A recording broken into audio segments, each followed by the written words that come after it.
In this video, I will show a feature which is available only in the cloud.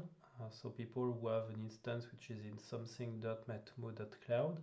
This feature, you can find it by clicking on the admin, then export, then BigQuery and data warehouse. Once you do so, you need to subscribe to this given feature. And then you need to select the website for which you would like to extract the data for. So in my case, it's selected over here.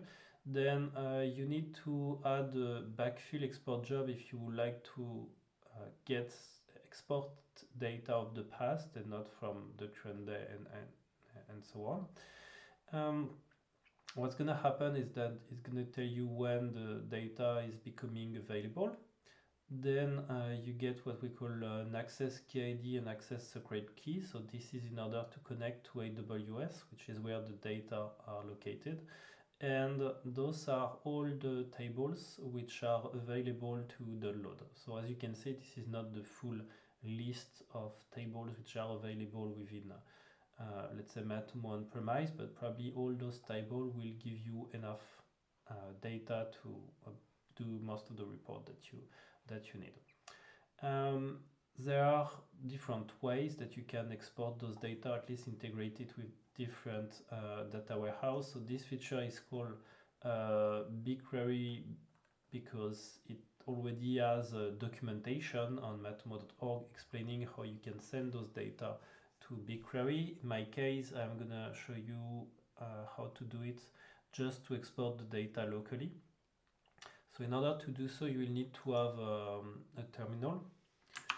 And from your terminal, you will need to install AWS CLI, which is a program on your local computer in order to perform the request. Okay, so you will need to perform something like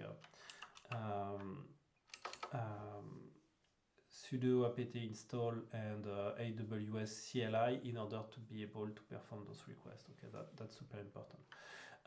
When you will do so, then after you need as well to perform what we call AWS configure, which is the command where you will have to instruct the credential that are over here. And then once you insert those two credentials, you can then start to move on.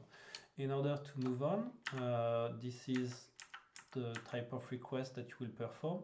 So AWS, it's in order to call AWS, then S3, that's the type of hosting, then copy, and then you copy what? You copy this given URL, which corresponds in my case to the log visit, which is over here, and then you indicate where you would like the data to be located on your computer.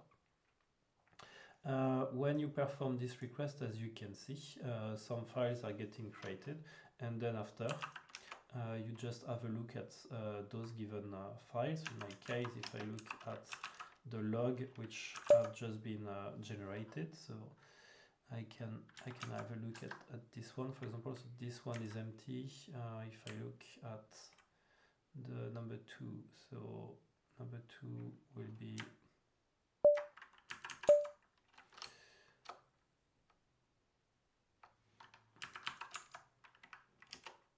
this one, and the number 3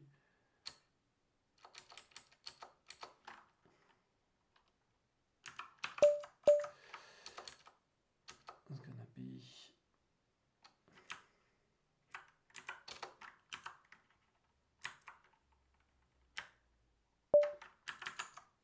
this one. As you can see, all the data from the visit logs are getting stored here, and you see exactly the same result as if you would have downloaded it on your own on the on-prem version of Matomo. So I repeat, here you get the copy of all your tables. In order to get an access to those tables, you need to use the credentials which are here.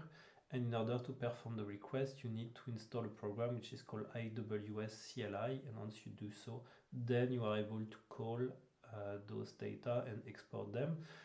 Just for you to know, and as you saw it here, the format is JSON-L, which is a bit different than traditional CSV, but which should normally be widely supported for any data warehouse out there.